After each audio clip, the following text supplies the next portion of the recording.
Hi, everyone. Welcome to another episode of Deliberately Intentional with me, Remi Fagbon. We are going to continue with a theme that I think is going to probably be the new route going forward, which is that we're going to be taking these questions. Again, if you need to submit a question, you can easily email me at contact at d3libr8.com. So today's Dear Aunty Remi question comes from a 42-year-old based out of Dallas. Hi, Auntie Remi. I'm 42, married to my husband, 45, for 10 years. We met in church, bonding over our shared values and quiet nature as introverts. Our relationship has been comfortable, stable, and predictable, but I've come to realize that we may have never truly had a spark. We've built a life together, raising 2 kids, working, and attending church. However, our conversations revolve around daily tasks, and our interactions feel more like a routine than a connection. I've been wondering if our relationship has been more of a habit than a passionate partnership. I want to create a genuine connection with my husband, but I'm unsure where to start. How do I ignite a spark in a relationship that may have never had one? Should I accept our relationship for what it is, or can we still cultivate something more? Thank you. First things first, this happens with a lot of people. And I'm going to say it happens with a lot of people because most of us don't know what we are signing up for when we get married. We don't even know what to look for. Depending on our background, we really have no clear concept of what should I actually be looking for. And a lot of people, just like this young woman that is sending us this message, most of us think that I met him in church. He's a good guy. We have a connection. We seem to have the same values, and that is enough. Nobody's really projecting or thinking about the future. Now, they could have built on this, and she's also asking very vulnerably for help. And according to this, there is no real major resounding problem, but she wants more excitement, and that's not a bad thing either. You see, when you start out your marriage, I always say that you're at the bottom, literally. Marriage itself, the day you get married, you're still at the bottom of the hill. You've not even gotten to step 1. And step 1 might be the first year after after marriage, which sounds like a lot because most people think that, marriage should be like the A-all and B-all. It should be fixed. It should be certain. Everything should just fit. But it doesn't work out like that. Just like in this woman's case, they seem to have everything in common. We're both going to church. He's a Christian. I'm a Christian. We've got kids. We both work. He's an introvert. I'm an introvert. But I always say that sometimes it's better to actually go for something that's a little different than you, because it'll bring just a little bit more excitement and it will push you out of your comfort zone.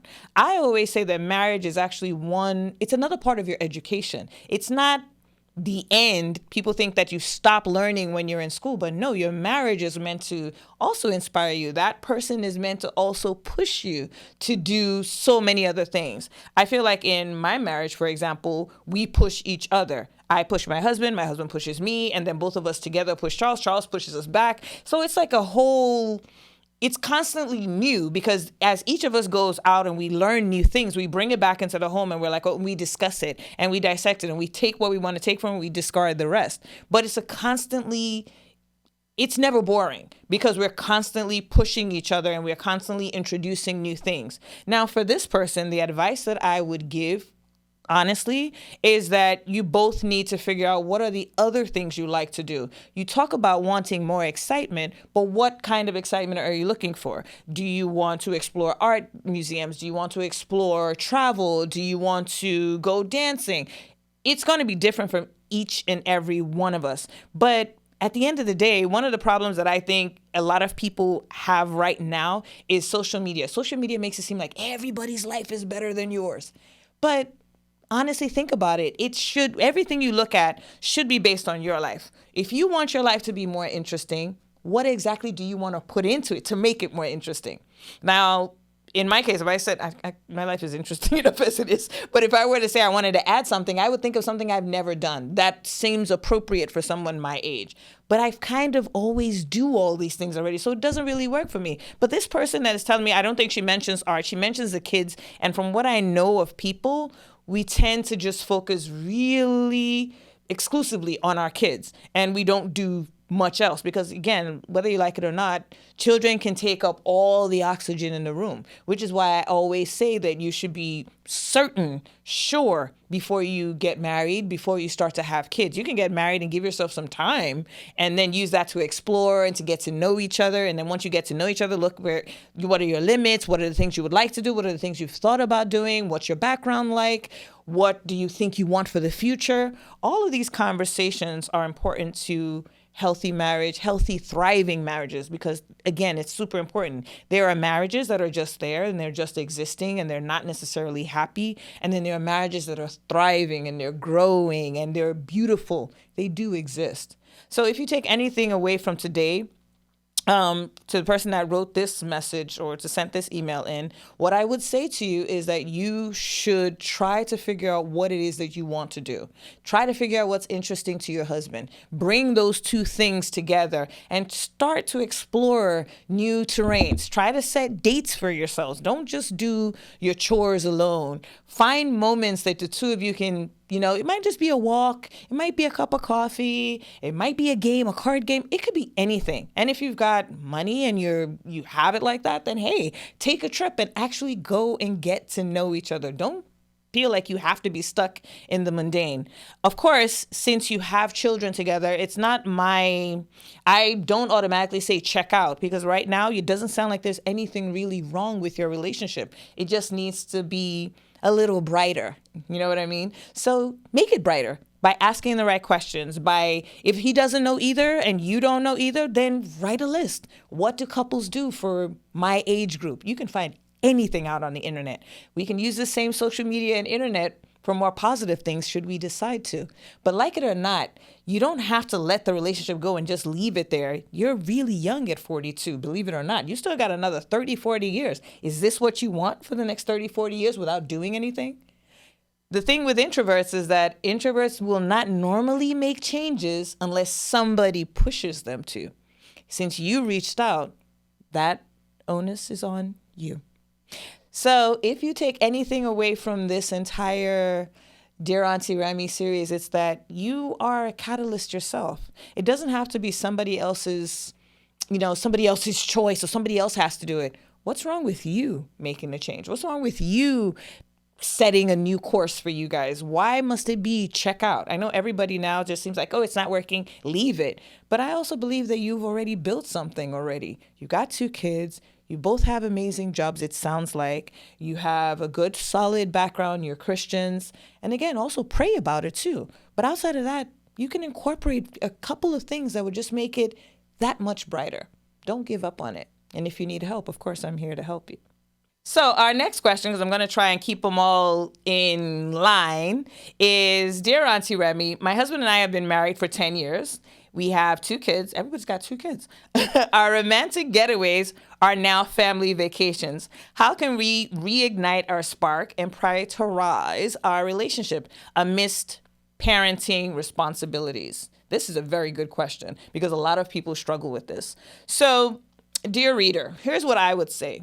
You need to have family vacations separate, and then we need to have couple vacations separate. And I know the first thing that's going to come up is guilt. Like, I can't leave my kids. That's the number one problem. But I always say to people that instead of you feeling guilty about taking time away from your kids, do you realize that without the two of you being happy, your kids are not going to be happy either? Super important. And a lot of people miss this. Without mom and dad being happy, it is going to be very hard to create a family dynamic that is going to be happy for your children. Good kids come out of happy homes. I'm not kidding you. You think that it doesn't matter. Kids don't see these things. Kids sense tension. Kids can sense anger. Kids sense all of it. They will blame themselves in some places. They will act out. They will avoid coming home. They will go. There is a long list of things that happen. But why don't you focus on yourselves? Set aside the time. And if you can't go away all the time, because again, everyone's financial situation is different, which I completely understand. And if you have to prioritize, you probably want to do things with your kids. But you can also alternate. The kids are not deciding that they want to travel. You are the one deciding that you want to take your kids traveling versus yourself. If you can't afford to do both in a year, then why don't you alternate? You guys go away 1 year. the kids go away the other year. If you can afford it, then have a trip where the kids go away and then have another trip where you guys go away. Because like it or not, the fuel that runs through your relationship exists predominantly between mom and dad. So you can also find little moments here and there. Wake up a little earlier in the morning. You don't necessarily have to also go away. Incorporate little moments. Let me give you an example. First in the morning, let's say you wake up your kids at like 7. You guys can wake up at 6:30 and have a quick conversation, a quick cuddle, shower together, be in the bathroom, brushing your teeth together, have a moment. Everyone thinks that you need to do all of these things when you go away, but you do realize you could incorporate some of these things into your everyday activities. We see it in the movies. Mom and dad brush each other in passing. There's a quick touch here and there that we, the audience, can see that the kids don't see. But like it or not, every kid sees when their dad or their mom touches each other. You can give each other, light kisses, light caresses as you walk past each other during the day, multiple times. It helps you guys not have as many issues, believe it or not, because you're looking forward to that touch. You can, if you're out of the home, you can go and meet each other for coffee. I used to do that all the time with my husband. Even though we left the same house, I would literally go and see him in the office and meet him for coffee. It made things fun. We didn't always have to get away. I would meet him for dinner. I've met him for breakfast. I think we've met him for every meal that there is. We've had it outside of the house, even though he just left the house. It gave him something to look forward to. And it also built our intimacy. We got to see his world. So when he would talk about things, we could imagine it. And we also did this. I've not been in the office in a very long time, but each time I had when I was in the office, when I was working corporate, my husband had been to visit me. My son had been to visit me, even though it's like, that was way back in 2008. Gosh.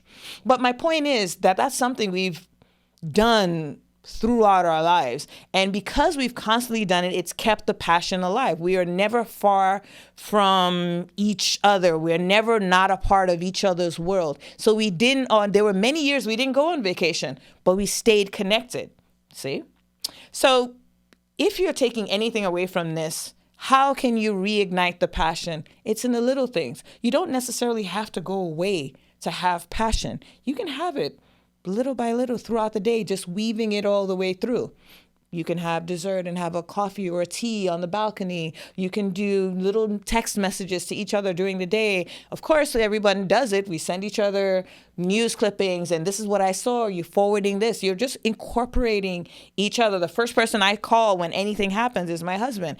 Second is my son. So the same thing applies. You got to be each other's best friends because that's what keeps the intimacy going. It shouldn't just be about chores. You're more than just a parent. Before you became a parent, you were a couple first. Never, ever forget that because you're going to have to go back to it. You're going to get to where I am, which is the empty nester phase. If you've not maintained it all the way through, guess what's going to happen? You're going to find yourself looking at this person like the person's a stranger, and we don't want that.